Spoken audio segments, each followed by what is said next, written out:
Welcome, ladies and gentlemen, to the monastery, the open bar of the internet, the world's greatest shit show, and the place where we, the good brothers and sisters of this most holy of temples, seek enlightenment through the drunkest, craziest, and most batshit ways possible.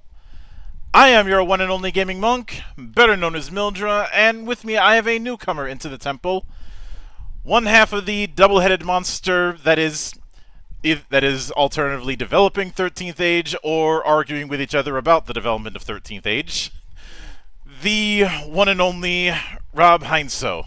That's 2 O's, by the way. How you doing today, man? As a pilgrim to your temple, I did not bring any sacrifices, so we're just going to have to stick to incantations and chants. You could always sacrifice some Questions. dice. I know everybody's got those. Already done. No, I'm not suffering those dice to live. I'd be We do lying have a if player I... in he game that has a die that he calls Old Yeller. That it's one of those things where he keeps faith with the objects in his life, and he just keeps rolling it, even though we're pretty sure that if we did any kind of physics test on it, it would not work. So you just have to sort of factor in the Old Yeller, there will be fumbles rolled. And okay. Yeah. That's what they live for. Yep. Nope. Everybody forgets that monks sometimes have to hold double duty as priests. So if I've had to exercise or bless a dice, well, there you go. But one of the traditions around here is opening with the humble beginnings. So, with that in mind, I'd like you to walk me through your first introduction to role-playing games as a whole and what made it stick. Sure. My father was U.S. military, so I grew up on Army bases mainly. Mm-hmm. When I was, let me think, 1970, so I would have been 6. We ended up moving to Germany, and at some point there, I saw a silhouette of a tank in the back of Boys Life magazines, and they said it was a catalog full of games and miniatures. I sent for a catalog while we lived in Herborn-Zelbach, Germany, and I ended up with Gaiden Games and Lowry's Hobbies, which bizarrely ended up being the people who helped TSR publish, or Gary Gygax publish, the original version of Dungeons & Dragons. So I was 8 or 9, and I bought Fight in the Skies, which later became Dawn Patrol, Mike Carr's World War I airplane game. Mm-hmm. And I was buying... I bought other little games and miniatures from them for a while, but when I found out that I was 1974, I'd read The Lord of the Rings, and I found out that there was a game coming out that was sort of like The Lord of the Rings, and it turned out, well, what do you know? It's published in the same catalog that I've been buying things from, and so I bought Dungeons and Dragons, and we were in Kansas by that time. Mm-hmm. And so I was 10, and there was nobody. There was no one else in Kansas that I knew of who knew what the game was. I mean, maybe there must have been a university or something like that, but I was a 10-year-old, and so I didn't understand that polyhedral dice, were actually a thing. So we were pulling chits, numbered 1 through 20, out of a Chitty Chitty Bang Bang cup, and I tried my best, but honestly, I could not really figure out the rules at first. And so my dad had bought me a book called The War Game that was by a guy named Charles Grant, one of the really most read and literate war game writers in England. And he did a Napoleonic system. So I used the Napoleonic, the template for canister shot was the fireball, and combat was using its melee system with, and I made up a dungeon or two and ran my friends through it, and yeah. So what I've told that story before, but something bizarre. I was at my dad's house, cleaning out his estate this weekend, and I was up in an attic with my brother. We were inventorying everything, and while our, our wives Lisa and Brenda are downstairs working, and I found papers that indicate that, like, I have a certain idea that I started, like, writing gaming materials for trying to publish them with something with the magazine Alarms and Excursions Mm-hmm. when I was in, I don't know, junior high school, but I got that from the Arduin Grimoire. Well, it turns out I'd been writing letters a lot earlier. I apparently sent a letters to the Tunnels and Trolls people. I think Flying Mm-hmm. Buffalo. Mm-hmm. Back when I heard they were doing a game called Monsters Monsters, I liked the idea so much that I sent them a bunch of stuff, and I found a copy of this letter that talks about me saying, I don't really know what system you're using, so I'm just going to write these out in Dungeons and Dragons terms. Like, oh my god! Just what you need, the letter from the 11-year-old. So, as far as humble beginnings go, when my family moved to Oregon, um, I found Steve Jackson's Melee Wizard. Mm-hmm. First it was Melee and later it was Wizard. And something about playing Melee Wizard and then Bunnies and Burrows made me realize that Dungeons and Dragons must make a lot more sense than I had allowed it to. So I went back to it and actually kind of learned the rules, because what we've been playing before was really my system, and whatever we were doing. So at that point, yeah, I'm playing for a little while. I mean, I played or owned or at least read every single role playing game that was coming out, Mm-hmm. but then of course that stopped, and because you couldn't keep up. I got into RuneQuest, and Mm-hmm. Glorantha was probably my favorite of them. I did Champions, Mm-hmm. um, and I started. I don't know how. Oh, it was Dave Hargrave in the Arduin Grimoire. He had a note in there plugging his friend Lee Gold's fanzine, Alarms and Excursions, Mm-hmm. and which tended to be, its max size was 160 mimeographed pages. People contributed and paid to have their stuff printed, and I sent out for copies. Loved it, and I think about 4 issues after I got them, I started contributing, as a kid, and it was that's I stuck. In A&E is definitely how I met people who eventually later, when I don't know, I always had wanted to be a writer, but I had no idea I'd be a game writer and Mm-hmm. or game designer. And so um, Scott, Robin Laws, Scott Benny, they sort of helped encourage me to do things, and Robin started, I think, let's put it this way, maybe Robin pretended he didn't have time to write all the adventures for one of his games, and so get Rob to do it. So thank you, Robin. I appreciate that. And so yeah. Yeah. And after that brings me up to actually being post college and a grown up, sort of Mm-hmm. like, and I was working and doing odd jobs, like working in translation agency or herb business, naturopathic herb company, and writing on the side. And at that point, that's when um, Peter Atkinson published Richard Garfield's Magic, Mm-hmm. um, and so the real beginning of being a professional work was that I'd become friends with Robin Laws through A&E, and he and Jose Garcia were doing Shadow Fist and then Feng Shui, the role playing game based on it. Mm-hmm. And I ended up working on Shadow Fist because nobody else had ever worked on collectible card games before, so that it wasn't like I was at any disadvantage. I was coming in with just as much experience as anybody else, and Mm-hmm. so that and yeah, so Daedalus was a company for a while, and I was involved in it, Yeah. and then went to Chaosium It after is. that.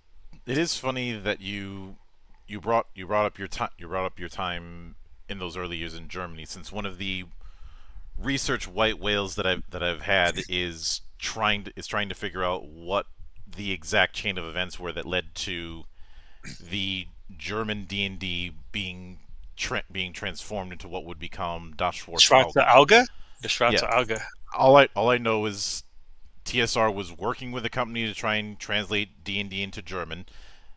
For one reason or another, that fell through, and figuring waste not, want not, we end up getting the Dark Eye. Oh, That's as interesting. I think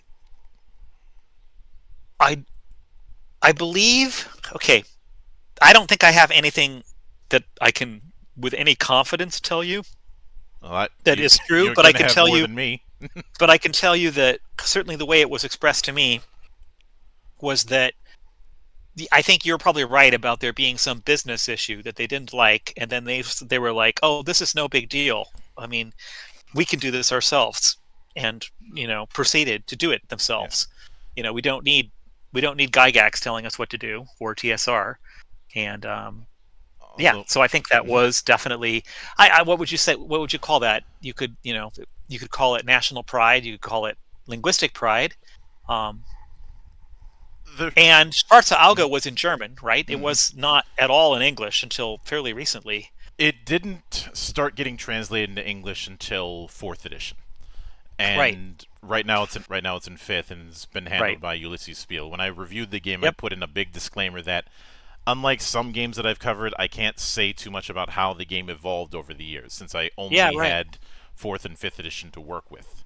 Um, I've though, had German friends for years who've told me stories about it, but quite honestly, those stories didn't, I no longer can nail down exactly who what.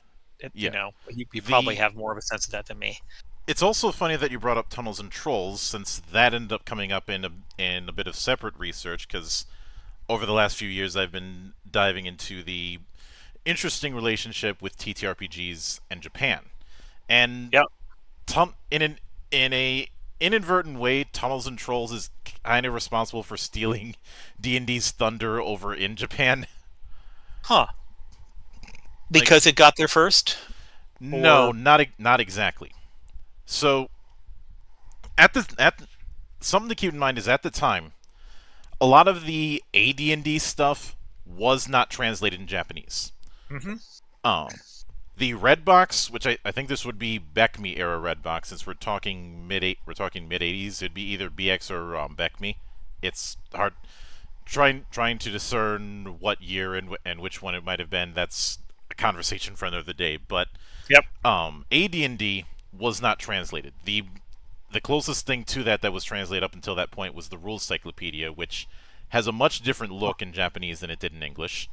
Okay. But there were plans to translate AD&D, but it was a very long affair and a very expensive affair. Yep. And by the time AD&D actually came out, Tunnels and Trolls had come along Oh yeah. and kind of stolen the momentum. That makes sense. In part, Because if you like TNT, why not TNT? What is this D&D thing? in part, Yeah. in part because of the fact that a lot that the whole wargaming scene that inadvertently led to role playing. That's not how things ended up working out in Japan. It No. was computer games that ended up leading to TTRPGs over there. And Uh, Tunnels and Trolls had a lot of solo dungeons, a lot of which solo dungeons, but also a lot easier to pick up, yeah. especially since a lot of Oh, even I'm the not disagreeing with you. Tunnels and Trolls actually has a rationality yeah instead of it's how to say it. It's like honest. I'm okay. The difference between Esperanto and English. yeah I mean, AD&D is like all over the map in terms of where it and got things and where it's going, and Tunnels and Trolls is much more like no, no, no, no. This is the system. when it came Yeah. to when it came to the biggest pushers for TTRPGs in Japan, Group SNE, the only person who knew how to use AD&D in that group was Ryo Mizuno, the writer of Record of Lodoss War. Hmm. And in fact, there were attempts to try and make Record of Lodoss War into an official campaign setting, a D&D campaign setting in Japan, but the talks didn't quite go there. I've heard conflicting stories of either there was either language barriers or miscommunications or lack of Right. communications. It could be any of them. It could be all three of them at once. Yep. And they ended up pivoting by adapting the rules that were used for the Grey Witch PC game into what would become Sword World, which is the biggest homegrown TTRPG out of Japan, and it's one of those things where you have a bunch of disparate elements that creates this interesting story. That's why I always go into these origin stories when talking about this kind of Yeah. thing. Um, Now, to follow up on that, when I had tweet on, we were focused on Everway, obviously, as I told you before we went live. But one of the stories that I always wanted to try and ascertain is whether it was a chicken or egg situation when it came to the creation of 13th Age. Was it a case where you approached him? Was it a case where he approached you? Was it 50-50? How did the initial idea of you two coming together and mixing your experiences with D&D 3rd and 4th into what would become 13th Age? Okay, I'm not positive. I'm going to tell you what I remember, and the weird part about it is I don't know if it fully even answers your question. Mm-hmm. Um, Sometime after I'd left WotC, I was at Gen Con and I was talking with Simon Rogers, Simon of Pelgrane, Mm-hmm. and Simon said, "Hey, are you working on creating any game?" I'm like, "No, not at the moment." He said, "Well, if you do, I would like to publish it." And I looked at him and said, "Really?" And I think that there had been some plan to like do a fourth edition support um, Mm-hmm. from Pelgrane, but that hadn't really worked out.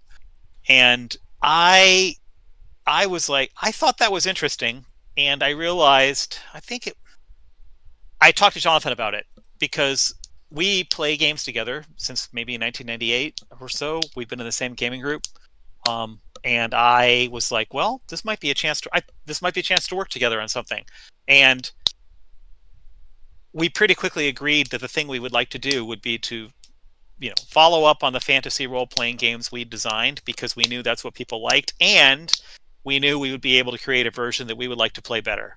Mm-hmm. And so when we say that it really started off as us deciding to do the game that we wanted to play, that was true. Like we but I do think that Simon Rogers sort of precipitated it because I didn't go out and try to pitch it to other companies. Mm-hmm. I sort of, we sort of like were okay. Well, Robin works with these guys. This sounds okay. Let's do it. Mm-hmm. And so, even though we had a whole lot of friends who ran companies, the funny part about it is we didn't talk to them. We just were like, okay, let's do this. And I had started. I mean, the reason I was my business partner is named Jay Schneider. Mm-hmm. We have a company named Fire Opal Games or Fire Opal Media, and we had formed to like make a particular computer game.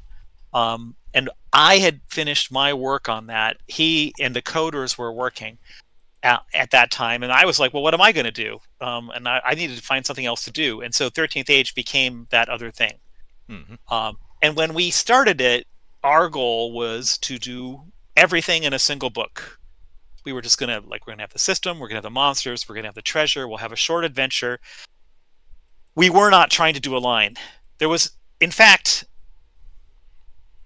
I'm pretty I could be wrong about this, but I mean, Jonathan was pretty adamantly against doing a line, which is why, and I remember now, he'd look at me and say, what, do you want to be the line developer? And I'd be like, I don't know, maybe not really. I mean, I've been doing that, and I sort of know if I want to keep on doing it. He's like, yeah, well, I sure don't want to be a line developer. So, and do we want someone else to be a line developer? Like, no. So, no, it's like, this is one book and we're done. And so that changed as we were doing it because I think, decided, yeah, I could go ahead and be the line developer. So, that kind of, it became possibly more my project at first, Mm-hmm.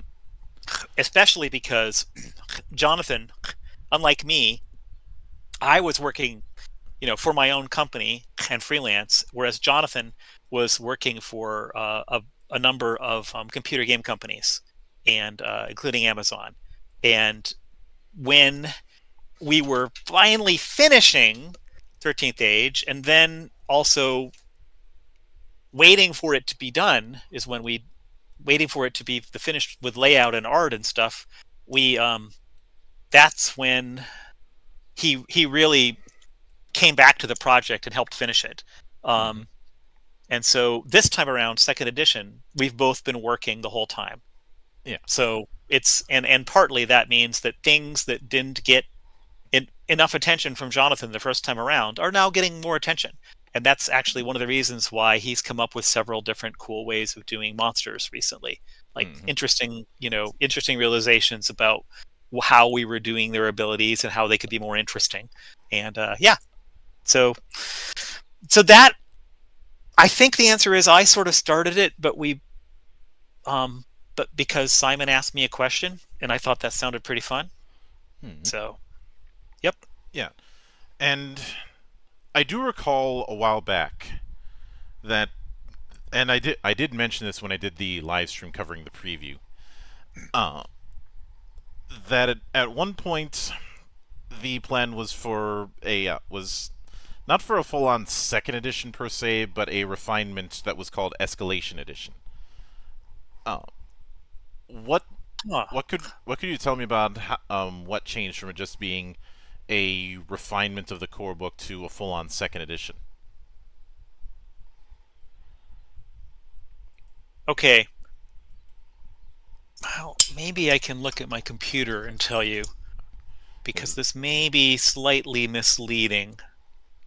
I think one of the problems was, are you talking about what we announced at a Gen Con and sort of like, hey... It was announced at a Gen Con one year. There was a thing for playtests. I remember signing up for that. Yeah. I think two things happened. First, I'd utterly forgotten when I was calling it that we'd already had an Escalation Edition, because the Escalation Edition originally is what Pelgrane had been selling while they were waiting for us to finally finish the book. Or something like that, right? It's like, it wasn't laid out. It was like, here's your Microsoft Word PDF, enjoy, Escalation Edition, version E. And I remember the test versions, which were just these giant monstrosity PDFs, and well, they still are at this stage. They still are. They still are. I know the user friendliness has not shown up yet. No. So I think I'm taking a quick look to see if I have this actually in any funny way. Yeah. Now the real thing that happened is, one way to look at it is this: my vision of starting second edition came because I realized there were a whole bunch of powers and spells and everything that people just weren't choosing that often, because they either weren't as fun, or they weren't as effective, or they were too much trouble, or they made no sense. I mean, certainly there were things. I found things in the Bard, and I think maybe in the Fighter or Rogue, where I literally do not know what the power was supposed to do, because it's like, that doesn't make any sense. So people weren't using things, and I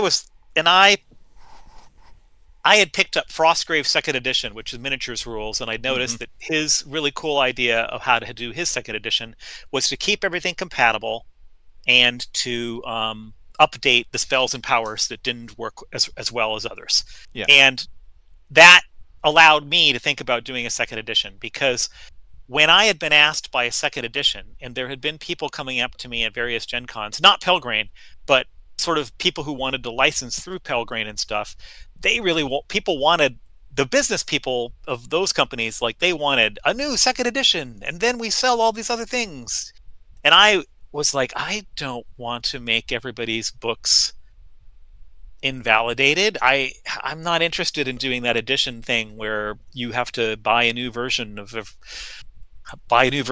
bestiaries and buy, and the old adventures don't really work. I hate that. So that's why this second edition got off the ground. So when I first started the Escalation Edition, I knew, here's the thing: when you start off a project, even if you think it's going to accomplish a lot more, you don't promise things that you should, you don't promise stuff if you can help it. That you don't overpromise and underdeliver. Yeah, that you're not certain about. And I'm guilty of that all the time. I mean, it's like in the Glorantha book, 13th Age Glorantha, I talked again and again and again about what we'd be doing in the second, in the follow-up. Because I really believed that we were going to do a follow-up, and then we didn't. And so it's like, that's interesting. Maybe Yeah, I. probably should not have made those promises or made those statements. So Mhm, this time around, I've been trying to, if there's something I'm positive is in the book, I'll mention it. mhm, But there have absolutely been there've been things that have come into the book, been interesting, then failed, and are not in the book. mhm. And it's like no, because they weren't good enough, and so we're not Yeah. even going to talk about it. Hopefully, so So yeah, in kind of following up on that, uh, I think a good way to kind of illustrate that direction for the second edition is talking about some of the original classes and what what some of the things that you felt either didn't quite stick the landing or create or there are other problems that inadvertently developed over the years, and what the plans are as far as you can say sure. to kind of address that. And I know I'm going to, for the purposes of this, stick with the classes that were in the core book. I'm not going to cover any of the ones that were in 13 True Ways. Well, that's Uh, probably good because if you did, the amount of actual information you would get would be very small. I had So, figured that. I had figured that. yep, yep, Um, yep. it doesn't mean I'm not going to be able to work my gimmick for this Oh interview, wait, but no, wait, hold on. Let's handle them one at a time. yeah, Right? Okay. yeah. Okay. Occultist. Well, Occultist. well, Yeah, I don't know. Monk. Oh, probably. Key is really, really good, isn't it? And Jonathan mhm. hates it and wants me to change it, but I don't know if I will. But definitely need some more powers that actually make sense and are worthwhile because right now Monk doesn't have enough. I do. Necromancer summoning Mhm, is way too good the way the Necromancer does it. mhm, And the question mark is, do you nerf them? How far do you nerf them and still keep them playable and fun? Interesting question. mhm. The commander, the broken class that everybody loves because it makes them more fun and makes them more cool. And the question mark is, hell, man, I haven't played one for so long that I don't remember. So I got to look into that more. Yeah. Chaos Mage, you tell me. um, Done. I do remember attempting Moving on Chaos to Mage a core few classes. times, and Pick your topic. the pro. I think I turned off your Oh, mic. are are you having some audio issues or something? Yep, I'm back. I All right, think if you can hear me, I'm I back. can. All right, Can great. you hear me? Now I can hear you. All right, Yes. technology, ladies and gentlemen. Um, I'm I've had my fair share of experiences with each of the classes. I do remember having to finagle about with the Chaos Mage because that whole token thing didn't quite work in virtual tabletop as well as I would have liked. Hmm. Yeah, I can imagine that. That's not Oh, very satisfying. I have the same No. problem whenever I run Not the End, which Hmm. which uses tokens but not exactly in the same sense. Yeah. Not the End is an interesting beast, but that's another story. So, like I said, for this I'm going to focus on the ones that were in the core because those are Sure. going to be the ones that are going to be for Yep. second edition. Yep. So, starting off the Barbarian. Oh, Barbarian. What hmm about him? yeah. Uh, So I think what's happened is the thing is we're right now working on ways to handle the class that is really cool when it rages, mm-hmm. and less cool when it doesn't. And I'd say Jonathan was kind of irritated by the fact that the method of rolling 2d20 really made the barbarian hit more often than other people, but not necessarily do more damage. And we're sort of looking right now at a version that's like, well, there's some control over when you rage, a minimal amount. Otherwise, it's random when you rage. You get to rage. You don't ever have to say, "I'm not raging at all in this battle." That is the drag of playing the original barbarian. Oh, it's not going to happen, or if it's going to happen, at the escalation die, it's going to have to be really high. Um, so it's I would say right now the barbarian is not, but there's going to be a couple changes in the gamma packet Mm-hmm. adjustments to what's going on right now, but it's fairly similar to what it is. The goal is that it can rage at some point in every battle, and it has some choices that it didn't have before about when to sort of use power resources, and that's but I'm less involved with the barbarian right this moment. Mm-hmm. Like I I've got some development work to do on it maybe, but it's been more in Jonathan's hands right at this Yeah. second. So It is um funny you brought up powers because the barbarian was what was a talent based class. yep. Well, when I say powers, I mean things that are attached to talents as you can use it a number of times. Like Mm-hmm. when you say inside of a talent, you can have options for how often does it get used and how and in what circumstances do these abilities get used.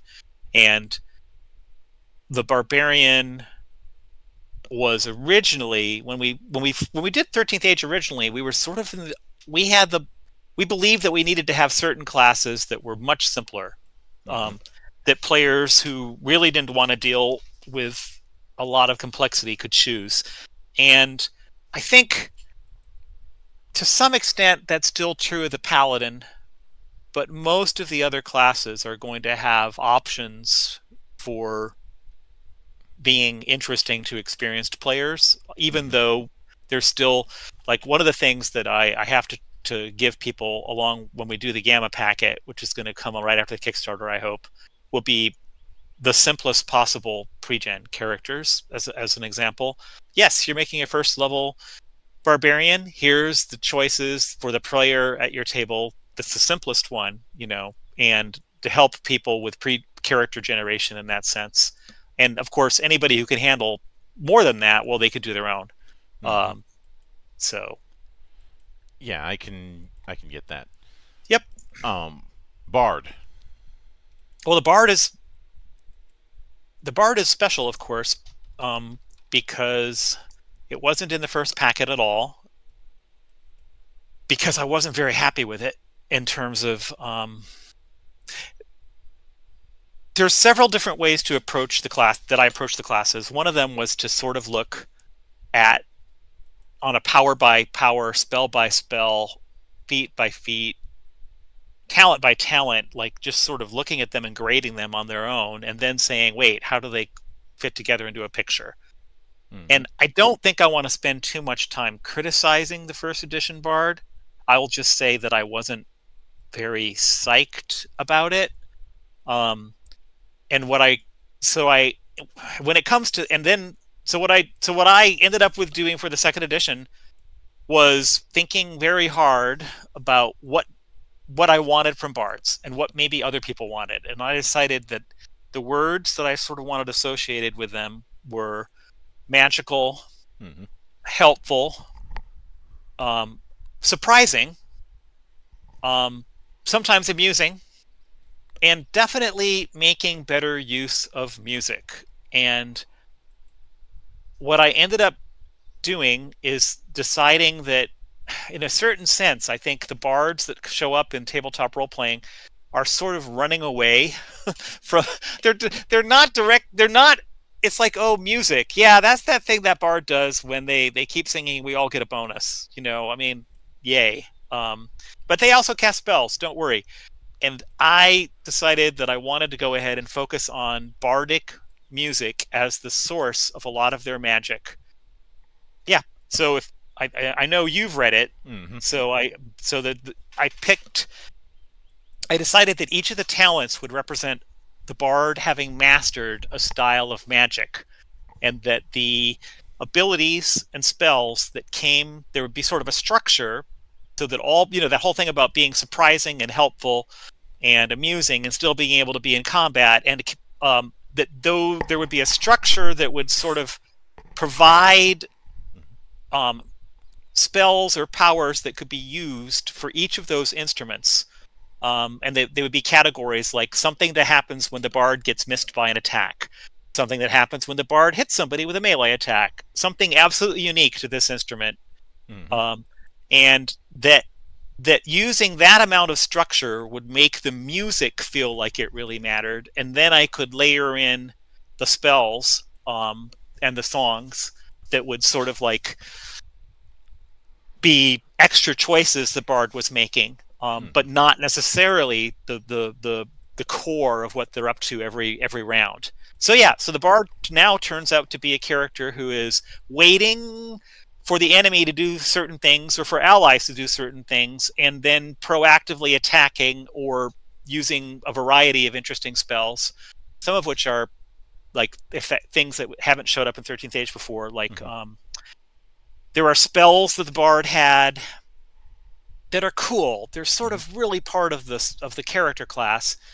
but when you like in the original edition, it's like, yes, you can cast confusion, and an enemy character will become confused for an amount of time, and that other spellcaster right there is casting some spell that blows that creature out of the water, and takes its mooks with it, and so it became kind of an interesting thing of like, well, then how do you make spells like that are just really important to a character class still worth casting? And the answer right now in the current bard is there are some spells, like a couple of the charm spells and other spells that monkey with an opponent for a short amount of time, that once you've cast them, they get replaced with other spells that and then the bard isn't feeling like they're wasting a spell. They're not wasting their time by casting it. They're accomplishing something interesting, and then they still get to replace it with another style of spell. And anyway, that's been fun. Yeah. I have a question for you. Shoot. This is a question that I'm curious about. In my mind, like the way I'm phrasing it in 13th Age, bardic instruments, like if you have the music mastered, your instruments can play themselves while you're in combat. You can phrase it as having your own soundtrack, or you can phrase it as, your instruments playing to match what's going on, but you don't have to sit there and strum the lute while you're actually also trying to hit somebody with a sword. It's not the D&D movie. You don't have to do that. And is that an idea that has come up? I mean, have people done that with bards before, or they should have, but have we? That's the thing I don't quite know.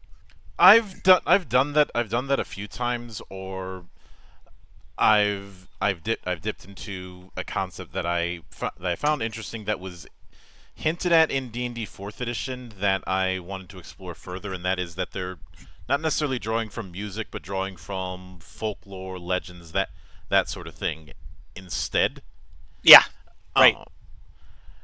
Yep. But I don't think there should be this thing where they have to be constantly playing their instrument in order to utilize their stuff. I think that is far too, for lack of a better word, bottlenecky. Yep. And I've always been of the mindset that anybody can play an instrument, but somebody who for whom that's their shtick is being able to draw upon power from instruments shouldn't need to constantly play it in the same way that the other person does. A spellcaster doesn't need to constantly be brandishing their implement to utilize a spell. Right. Okay. They just need to have it. Although, of course, in a weird way, the funny part about it is, on that note, I guess you can kind of see it, because there have been versions of our fantasy role-playing games where we have had the impression of, no, you got to have a book out, and you got to use these components. But I think in a lot of cases, people don't ask why. No, yeah, they don't. And also, I think they mainly ignore them, because, the truth is that if it's interesting to the narrative to have a spell component be really, really significant, yay, huzzah! But otherwise, it's like, please do not bother us all with a detailed list of your spell components. Yeah, a lot of times I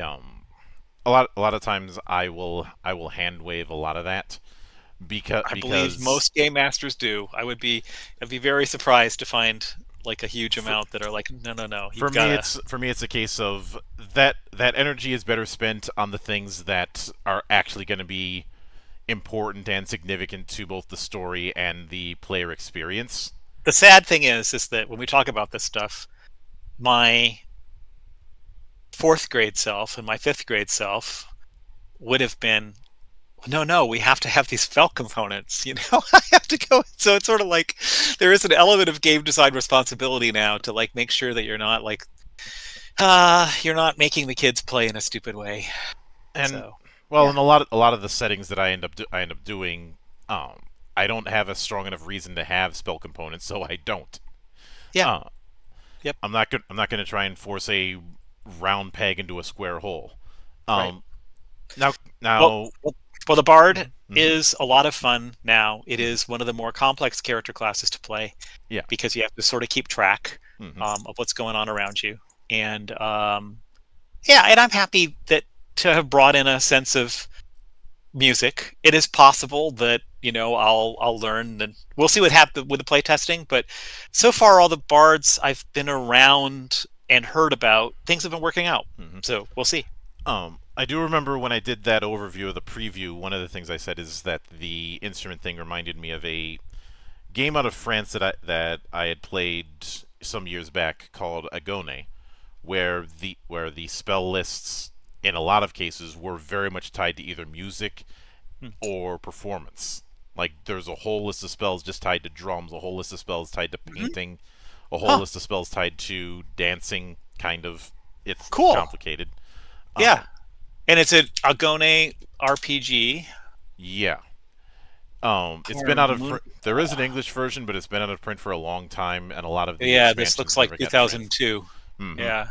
Um, I ended up Huh. getting it in a package thing years ago, but Oh my God. The cover is. Oh man. Yeah. I've seen it, like, but I saw mhm. it way back when. So, yeah. Hmm. Huh. Interesting. Cool. Uh, Finding interesting things is part and parcel in the temple. All But right. Is Agone?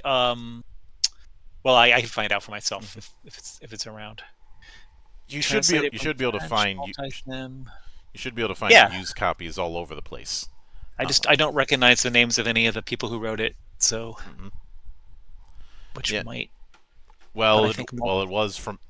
This is a French game, and yeah, neither you. multi-sim Mm, was involved with Glorantha quite a bit. I mhm. think. I think. I'm pretty sure they were. Uh, well, Multisim was Cool. just the publisher. Yeah. Um, Right. Yep. Much in the same way, Cubicle 7 was the publisher for Keen the Warring States, but they didn't make it. Got Uh, it. Huh. but Interesting. when it comes to the cleric, is that what could you tell me about what's going to be changing as far as the bullet points, or if there's any major changes to note with the cleric at this time, or if that's something that's still up in the air. I think the biggest thing changing in the cleric is that Jonathan and I have always had a little war over how easy we want it to be for clerics to heal people.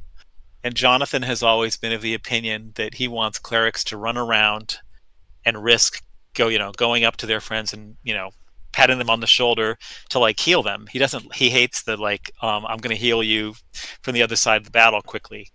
And so we compromised, and there's the cleric can set themselves up as a heavy armor wearer, in which case they start off with better defenses and their recoveries are better, and they are more likely to be casting the spells that are sort of buffing their friends, but Hmm. they have to go ahead and be next to their ally to heal them, or they can be wearing vestments, light armor, and they can heal from a distance. Hmm.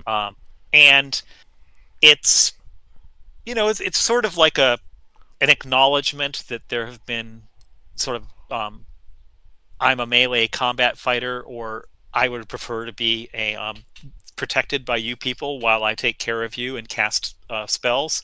And yeah, so that's the biggest difference in the cleric. Hmm. There are many updates to specific talents where what was there didn't really do much that was interesting. Hmm. And the idea now is that only one invocation gets used each battle, um, because I really hated it when I don't have. Basically, if you had a party of all, there's always been this thing in I use the word always. I don't know if it has always been true, but it certainly has been true for quite a long time that playing a whole bunch of clerics together can be very, very powerful. Because not only were they melee worthy, they have spells, and guess what? Can heal each other. Have you ever Well, heard of Codzilla? Codzilla, Yes. no. This was a bit of a meme that cropped up in the third edition days.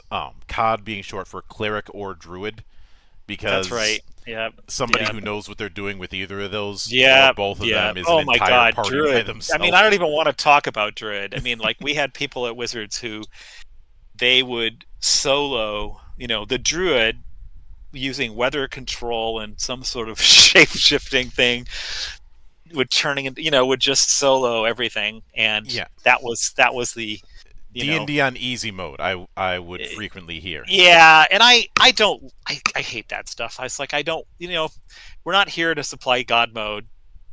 Like, why bother? So I have a it's brawl only a minor minus detail. So type of. invocations right now, one Oh, one per mhm, battle, and yeah. that way it's good to have one cleric with you.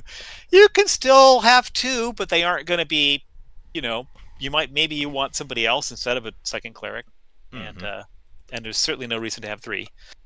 So And now you already kind of talked about fighter in both the preview and in other sources, so that one I can kind of skim over. yep, The paladin is one that I'm interested in because the that was another one of those archetypes that lived and died on its choice of talents. yeah, I think it to some extent it still does. Hmm. It's not. We made okay. The overall issue the one overall issue that second edition is still progressing on is making sure that at the higher levels that people who use weapons don't become much less relevant to the party's overall success. And for example, the paladin had a smite effect, and yay, you got smites, and then boo, if you actually looked at how much damage they actually did, it wasn't enough. It just wasn't enough to make it worthwhile. So that's gone up. It may go up a tiny bit more. The paladin, I I made a couple crazy. I'll use the word crazy ass. I made a couple really fun paladin epic talents. Um, So when you say epic talents, is the paladin going to be having talents separated by tier like the barbarian does, or is that just a corollary? and Oh. I had made some very bad puns and thought that was a funny way of handling certain things in the character class. It was like that's not great.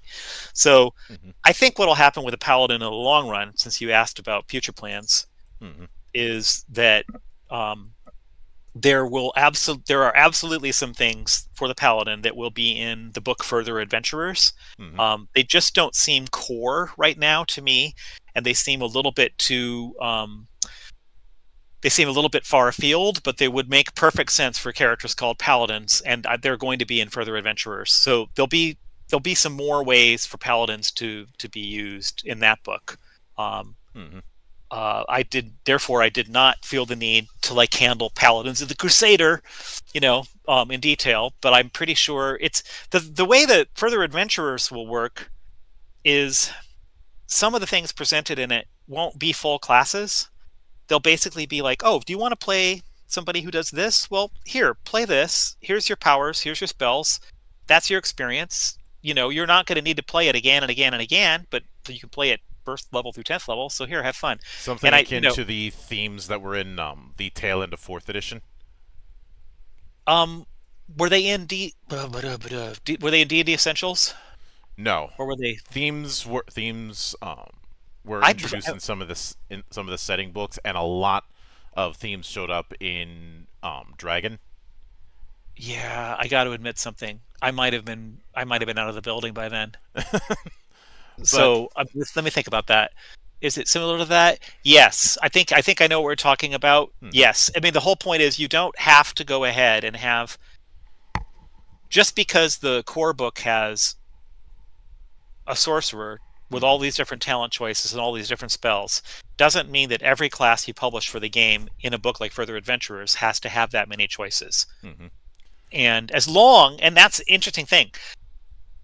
It means the fun part about it is you don't waste anything. mhm, Every spell or every talent or every feat is going to be like, yeah, if this is the right feat to be choosing at that level, you make sure it's good and interesting. And I think one of the things about that is that the current game sort of says to you, hey, you could have two barbarians in the party. mhm, You can have two sorcerers. You can have two wizards. They can be very different people. You can two different bards. You can have complete very different bards. But a lot of the classes that are in Further Adventurers won't. You know, if you play if you play one of a character from that class, you really shouldn't have a second character of that class in the same party. It's just unless you're really interested in playing twins for some reason in a in an adventure. mhm. Even then, twins are more interesting when one of them is a fighter and one of them is a barbarian. Yep. So yeah, Um. So what? So when it comes to Ranger, what can you tell me about that? About where that one's going? yeah. Ranger had some of the same issues of not really keeping up with the spell casters, and even its double attack. Um, like, you get two shots. Mhm, Well, you get two shots you get two shots if you roll even and the die roll smaller. Well, and actually that still exists for one version of the Ranger, but I sort of went back to thinking about the structural situation of the Ranger. Like what if you pull the camera way back, what's going on? And I mhm, decided that there's an awful lot of hunter, there's an awful lot of warrior, and there's sometimes for people who want it a little bit of magician. And so the Ranger that we play tested last week and are going to play again tomorrow, it went great. It was a 5th edition Ranger. Um, is It has hunter talents and it has warrior talents, and the structure is that both of those options provide different, fairly powerful um, new abilities based on the number of hunter talents or warrior talents you have. You can use a bow, or you can use melee weapons with either style, a warrior or hunter. And it works perfectly well to have two of one and one of the other, or to have just one apiece and one magician. But the character is getting options that help it keep up with some of the spell casting, but still feel right. For example, for the hunter version is for every hunter talent you have, you get, let's just call it X right now, since I don't remember the exact one, this many uses of an ability called Lethal Hunter. And Lethal Hunter just says, add this amount of damage to an attack you're making. And it's a pretty high amount. So mhm. so when are you going to use it? Interesting question. Beforehand, That's where the rainy day paradox can come in. yeah, well, beforehand, the Ranger wasn't making choices like that. The Ranger Mhm, was just sort of like, I roll my die. I hope I roll even. Oh no, I rolled a number 3. I didn't hit. I didn't do any. Okay, next turn. And that we're trying to like. The Ranger is not there. There'll be a really simple build. The Ranger, it'll be like, oh, choose this talent, and that talent, and you are super simple.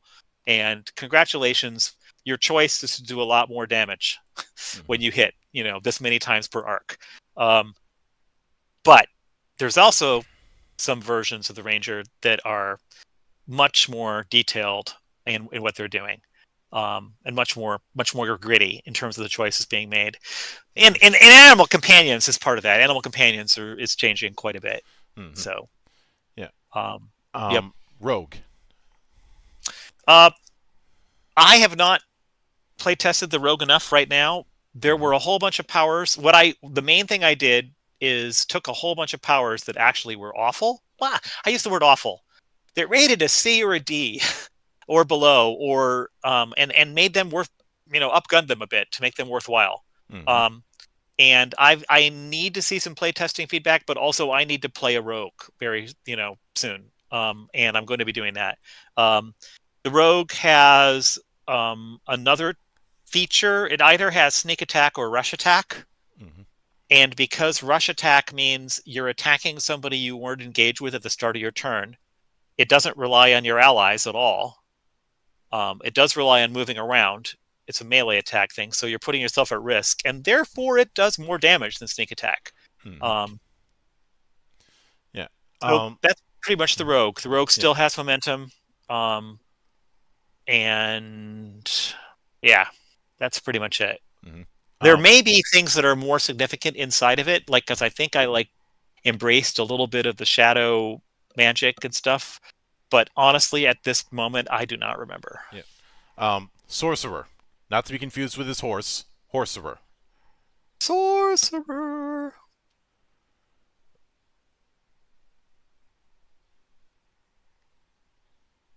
Sorcerer. Well, the first for thing. Let me think about this. Is this different? I don't remember what was in the first packet. Did the I'm sure the first packet must have, the first packet must have already had the idea that when you're gathering power, you're using overspill effects. Yeah, it must have, from the that you get from your talents. So we didn't like there was too much randomness for no reason in the sorcerer before. Now there's still some randomness, but there's less things that rely on you rolling a particular result to do anything. Um, the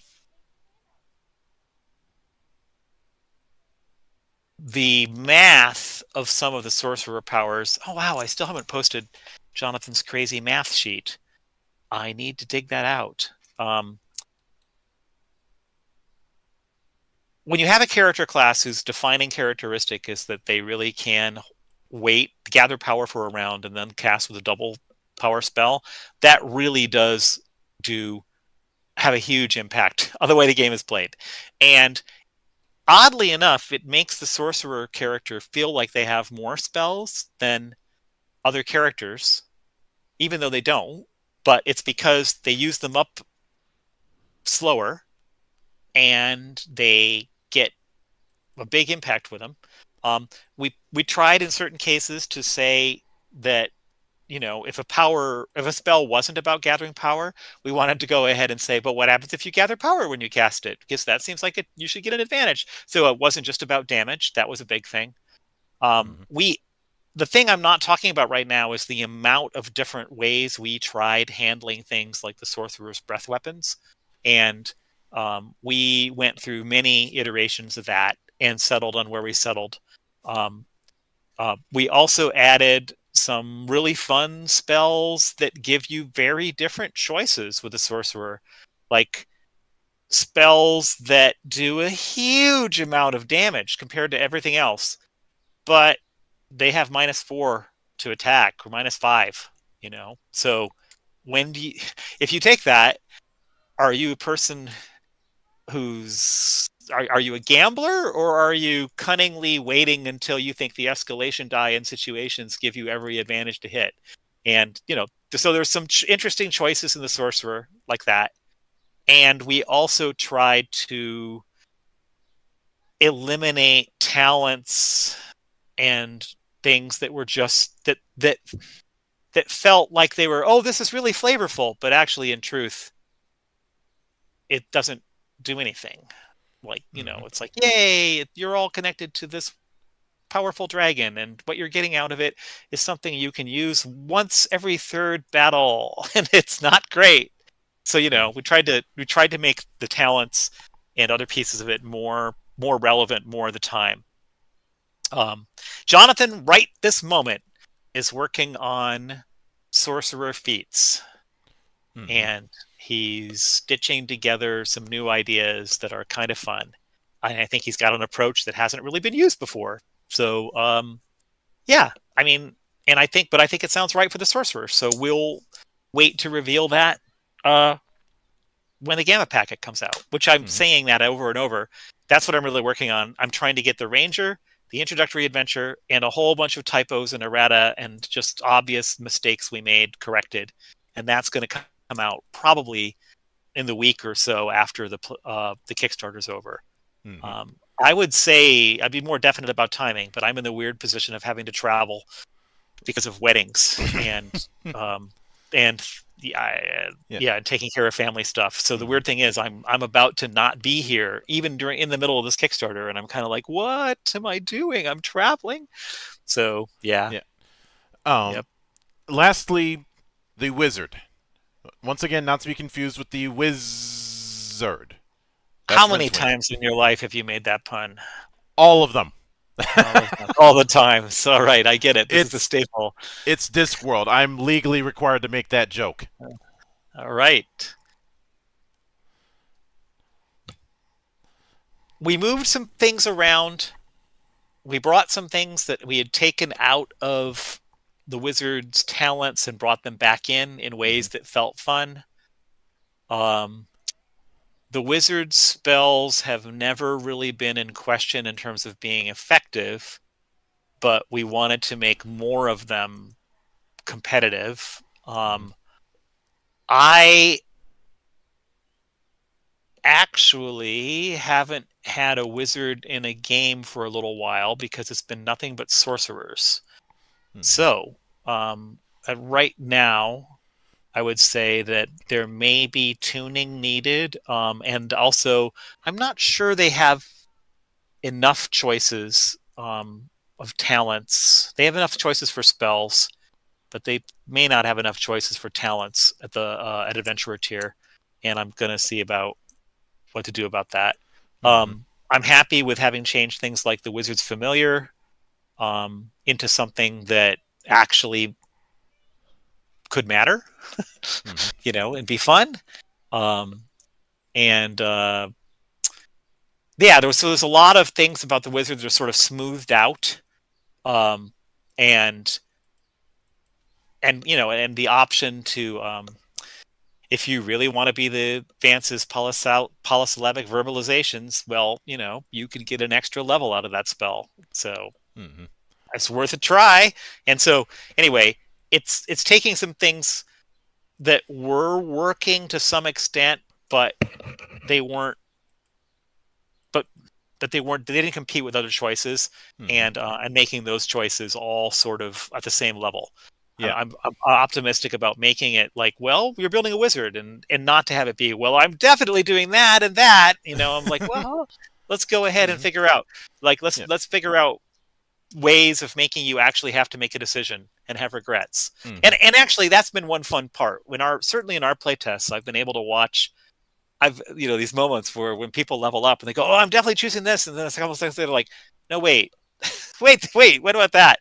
Oh no, I don't know." And it's like, Mm-hmm. and I'm sorry, but that type of the oh no choice is what you want people to be facing. You want them to think, "Oh no, I can't take that.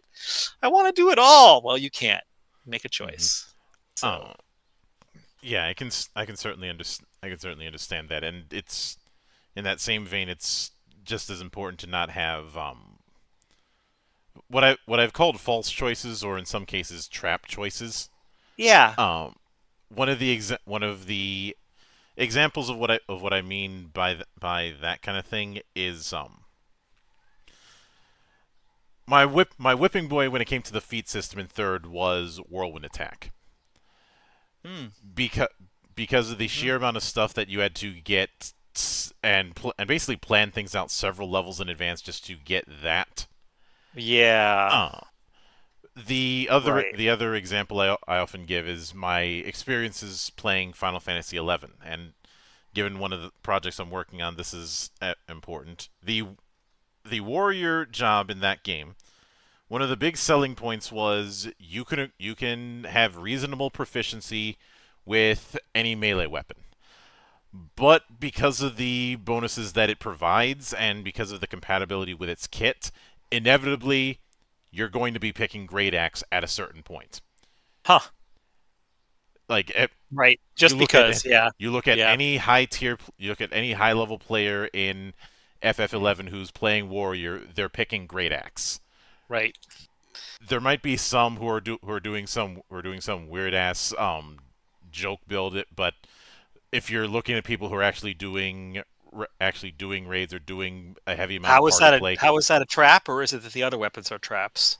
it's the trap is the trap is the choice as the selling point part. Got it. Right, because it's there really no choice. Yeah. Oh. Yeah. It's weird because I mean in the old days, Steve Jackson gave when read Murphy's Law cartoons, and Mhm. it was full of the places where game designers we had tried to go ahead and like come up with something cool and different and interesting, but in the process made the great axe the only actual choice, so Um, the I've also I've used as another example the bizarre relationship that Shadowrun has when it comes to its archetypes. Like it makes the big claim because of the fact that you're just spending karma at character creation, that you can go freeform, you can build whatever kind of build you want, but at the end of the day, people are going to be building towards certain archetypes and focus on them. Like somebody is likely going to have an idea in their mind that they're going to be the hacker, they're going to be the rigger, they're going to be the combat mage, they're going to be the face man. yeah. It's a case where it's technically freeform, but in practice it isn't. Oh my gosh, I'm sorry. I think I sort of forgot that it is technically freeform. Huh. Yeah, Wow. it is technically. I had said once it is technically freeform in the way that Gary Coleman is technically taller than Webster. Yeah, It's okay. correct, but it's also Yeah, misleading. right. Oh, Oh, funny. Well, I mean, let me think about that. That's the kind of thing where they don't want to have character classes. They don't want to have to, constrain you. But but the at the truth same is, time, so even at the same time, if that would you yeah, yeah, have so much of the design that leans towards archetypes. And I'm not saying you have to have restrictive character classes. sure. You can do a But if hit the list. mechanics support, if the mechanics say somebody's got to be good at this, or else you have a really big problem. Um, Yeah, it. I admit my experience recently. I was like, designing Shadowrun Crossfire, being on the design team for that, Mhm. and of course, there we're like totally using the archetypes, but anybody can use. I guess we have the situation. You can be the combat samurai and like use the hacker's powers. So I guess we were being faithful to the the RPG. All And right. I'm not saying that Shadowrun should have linear D&D like classes. Absolutely not. I've Mhm. argued that I've argued for archetypes.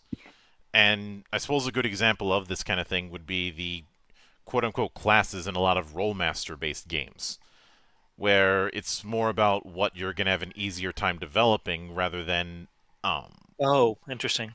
ra- I forgot about that. rather than what can you specifically do. Um Huh. and this applies to successors like say the recent Against the Dark Master. But but getting back on the proverbial rails. Um, with the Now I know that for this you're splitting it off into two books. One on the player's end, one on the GM's end. Um, do you guys have plans on releasing a demo of 13th Age Second Edition at like Gen Con in if not this year then next year? Well, I mean, hold on a second. Let me think about this. So you're saying, okay, at this Gen Con, there will be people running some games of 13th Age Second Edition. Yeah, What it's like then. I'm more asking if there's going to be like like a demo PDF, like a quick start or something like that that'll be available around that time.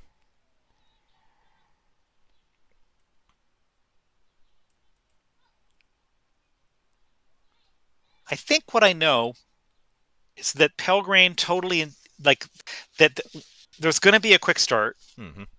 and that I'm going to be helping with it. And I know, but I'm not quite. And I don't, and it's meant to be soon. Mm-hmm. It's not meant to be. It's meant to be soon. And Mm-hmm. so the question is, you're asking about the Gen Con timing. I just don't know. I I'm was not. just I'm using not that. sure. I was just using that as a ballpark. Yeah, I yeah. would assume that something like that would be showcased around Gen Con or around Free Comic Book Day or The something like that funniest as part a is ballpark.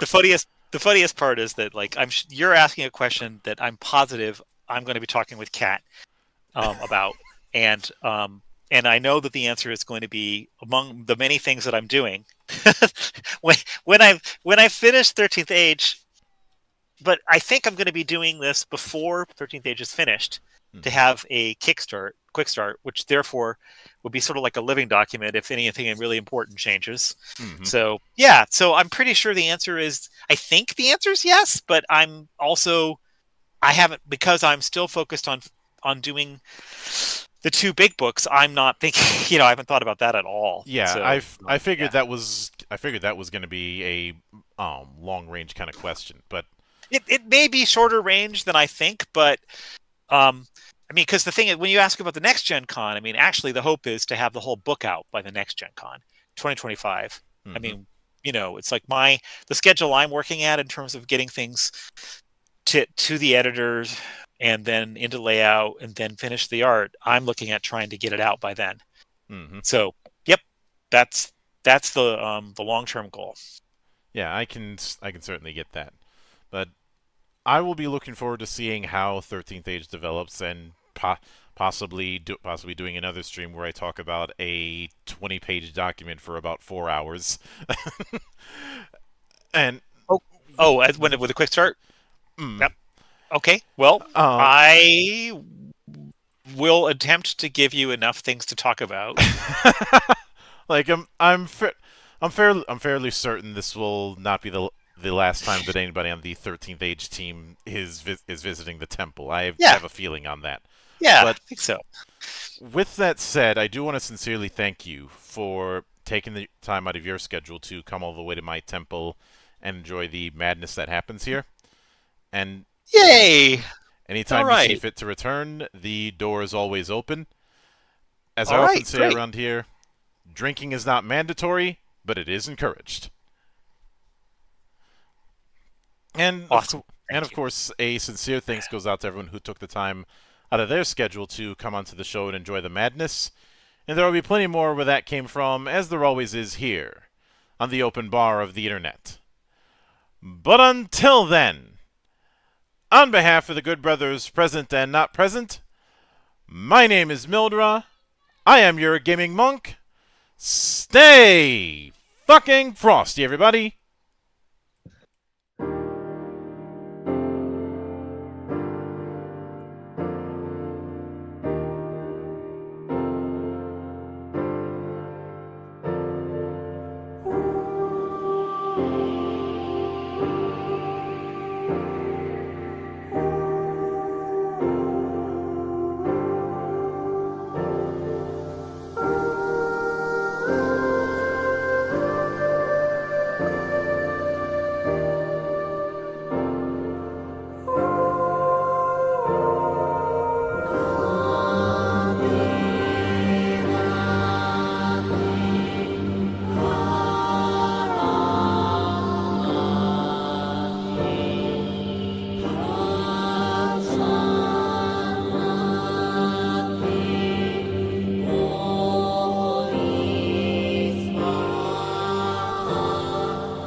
Thank you.